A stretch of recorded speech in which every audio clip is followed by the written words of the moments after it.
What's up everybody, Curtis here from Digibit, and today I am bringing you all a new series. So, I have a creative personality. I enjoy making things, I enjoy creating things, be it from wood or metal or anything like that. That's just how I've always been. One of the things that I'm wanting to do for the channel is be able to make my own water cooling equipment. To me, that would just be the coolest thing ever, to be able to see something you create go worldwide.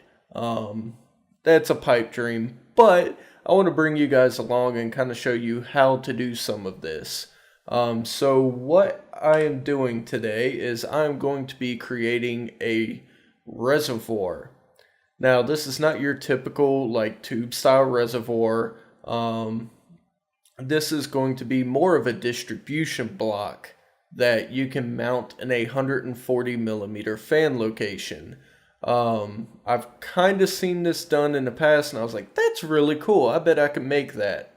So here we are. This is probably going to be a multi-part series just because it takes a little while to kind of fab up everything. So come along for the ride and let's get to it. So with any great project, the first step you should follow is get yourself a project beer. That's refreshing. The second is that you need to come up with a bill of material and where to source the items for your project. So to add a little bit of challenge to myself, I am actually going to source everything from McMaster-Carr. If you don't know what McMaster-Carr is, it is like the Walmart of fabricators. They have anything and everything, including what we need for this project, which is under raw materials, and we're going to be using acrylic. Now, there are all kinds of different plastics you can use. They have acetal, they have acrylic, they even have PETG down here. Now, PETG, the thickest I found on here was 1/2 inch. Now, if we take 1/2 inch and 1/2 inch and sandwich it together, then you end up with 1 inch. The only issue with that is within a 1/2 inch, I don't really feel comfortable drilling the G1/4 port that you need for the bottom port that's going to be on this that feeds the pump. So we're actually going to stick with acrylic. And we're actually going to go with a 3/4 inch sheet on the back side of it. What is this? Oh, I selected acetal, that's why. I need acrylic. So 3/4 inch, so we can get it in 2 foot, 4 foot, and 6 foot lengths. 2.5 inch wide, seriously? That's like nothing. And for this project, that is not going to cut it. So let's go back over here and see what they have in inch. There we go, that's what I like to see. So we're actually going to go with inch thick. That's going to be about the size of a case fan. So what we'll do is we'll take the inch thick and then we'll take a 1/4 inch thick piece and sandwich them together. The inch will actually help us have a little bit more fluid capacity, so that works. So now we know what we can use. We're going to go over here, go to our top view, and this is primarily where we're going to do a lot of this portion of the project. So over here I have a schematic for a SwiftTech radiator. I like using radiator sizes when I do this instead of just strictly case fan, because it gives me a little more real estate up here at the top to kind of base everything off of.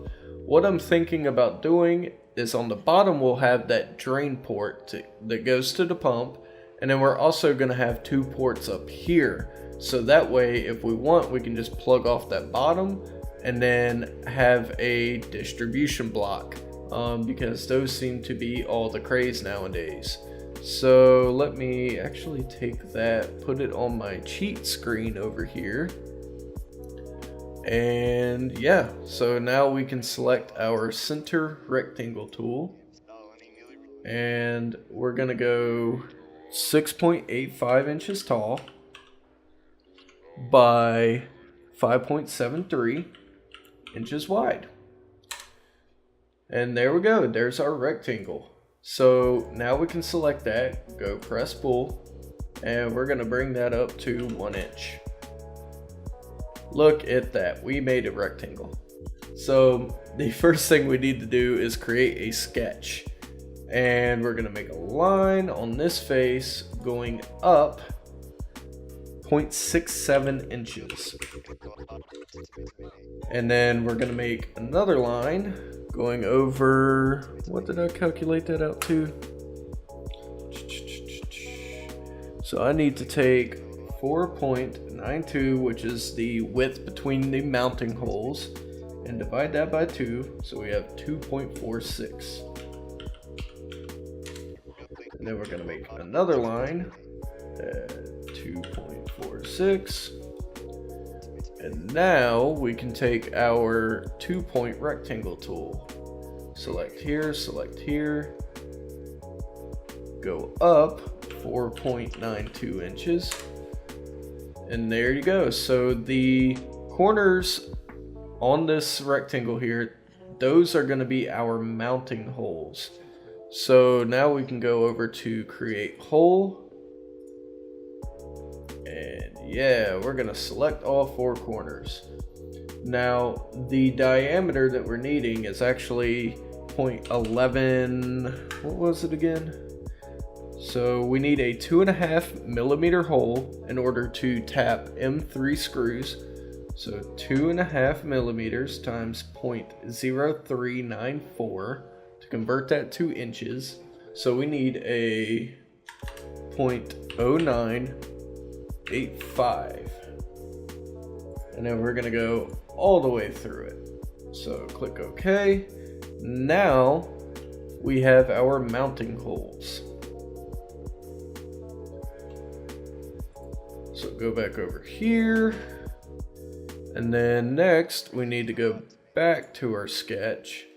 And then we need to go up a 1/2 inch. We're gonna go down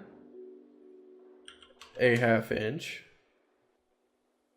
And then we're going to go over a 1/4 inch from there, as well as over here. 2, 5. Okay.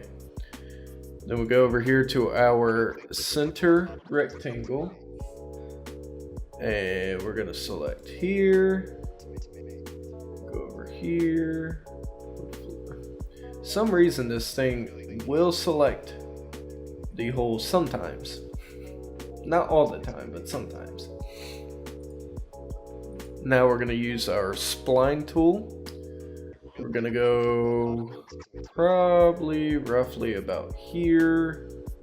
We'll say here to there.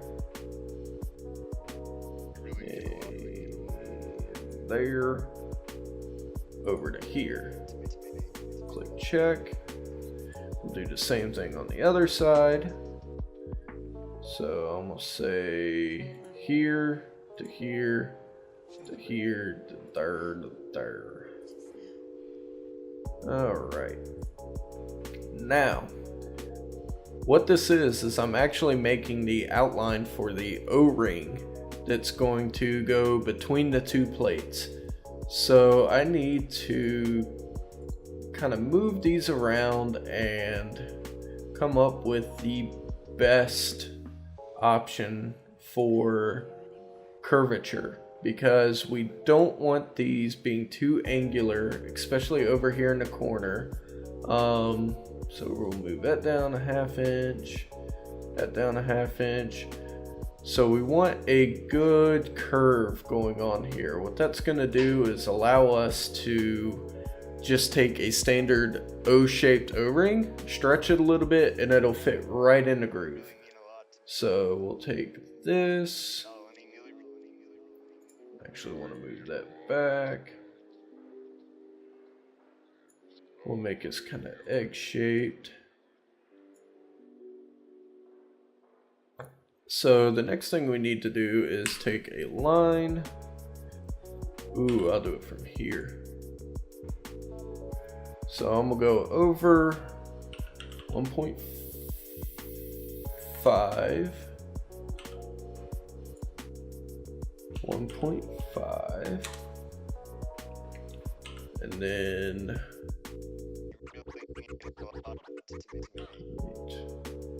0.25,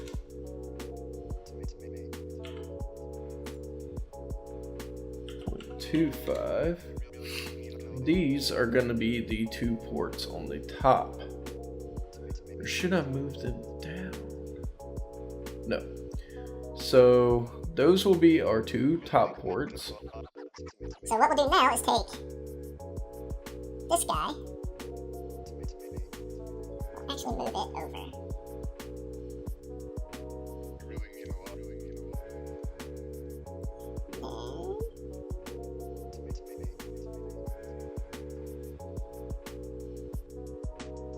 Yeah, just like that. Actually, I want to go. No, that's fine. We'll go up. No, we can't go up. That'll work. There we go. I'll actually delete this line here. Delete that line there. We're actually going to go down a half inch. So 0.5. 1.5. There we go. That looks super funky. That looks a lot better. So now I can actually take this line here and we'll delete that. Delete that.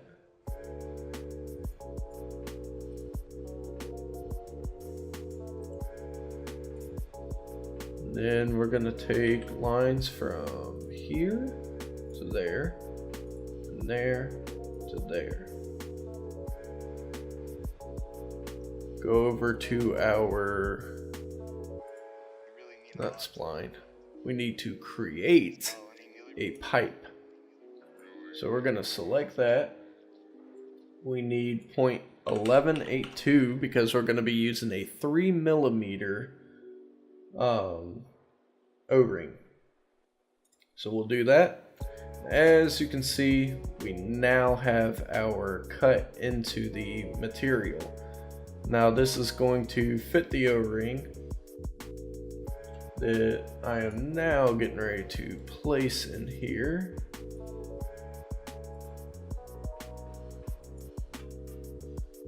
Go over to create. We're going to create another pipe at 0.1182. This time we're going to create a new component. Now we're going to rename this component main, or not main, 3mm O-ring, if I can spell. There we go. So we'll hide that. So now all we can see is our groove. And this is actually where I'm going to wrap this project up for tonight. Next time we will continue. We'll actually get this ditch right here dug out. We'll finish up some mounting hole stuff and get a little bit further. So I appreciate you guys sticking along. If you liked this video, be sure to mash that like button. If you dislike it, mash that dislike button. Be sure to comment down in the comment section below. Let me know if you have ideas on some stuff that I should do for this block, or if you guys have created these kind of blocks before, sound off in the comments. Let me know how it went. Don't forget to subscribe and hit that bell notification so you are always up to date with what's going on with Digibit. And be sure to hit my social media up. I'll put links to those down in the description below. And I will see you all in the next video.